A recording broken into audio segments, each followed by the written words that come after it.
નવું નજરાણું મળી રહે તે માટે તંત્ર કામગીરી કરી રહ્યું છે, પરંતુ કેટલાક એવા તત્વો છે જે અમદાવાદની સુંદરતા છે તેને ખરાબ કરી રહ્યા છે। સાબરમતી નદીમાં કેમિકલ યુક્ત પાણી છોડી રહ્યા છે, પરંતુ હવે આવા લોકોને છોડવામાં નહીં આવે। જીપીસીબી અને સાથે એએમસી પણ કામે લાગી ગયું છે।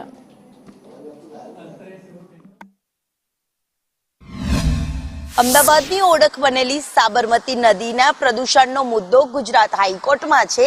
ગુજરાત હાઈકોર્ટે સુઓ મોટો દાખલ કરી છે અને કોર્પોરેશન દ્વારા એસટીપી પ્લાન પણ શરૂ કરવામાં આવે છે। તેમ છતાં પણ કેટલાક એકમો દ્વારા દુર્ગંધ મારતું અને કેમિકલ વાળું પાણી હજી પણ નદીમાં છોડવાનું યથાવત જોવા મળી રહ્યું છે અને તેવા જ એકમો સામે કડક કાર્યવાહી એક્શન મોડ લેવા માટેની સૂચનાઓ પણ ગુજરાત હાઈકોર્ટ દ્વારા આપવામાં આવી છે। જ્યારે સ્થળ ઉપર જીપીસીબીની ટીમ અને કોર્પોરેશનની ટીમ પણ અહીંયા પહોંચી હતી અને તપાસ છે જે હાથ ધરી હતી।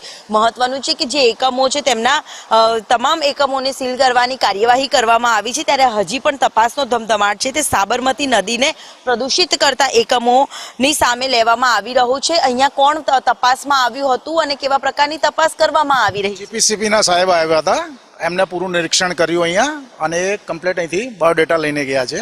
હમણાં વિઝિટ કરીને ગયા છે સાહેબ। જરૂર, એટલે આના પાણી ક્યાંથી છોડવામાં આવે છે? આ પાણી 4 કનેક્શન છે, એક આ છે, એક આગળ છે અને એક આ છે।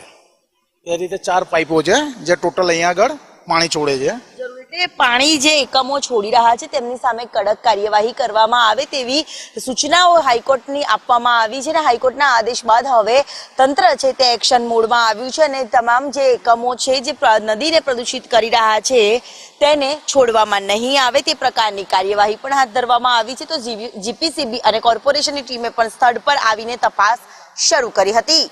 કેમેરામેન ચેતન પરમાર સાથે દિવ્યા ચૌહાણ, સંદેશ ન્યૂઝ, અમદાવાદ।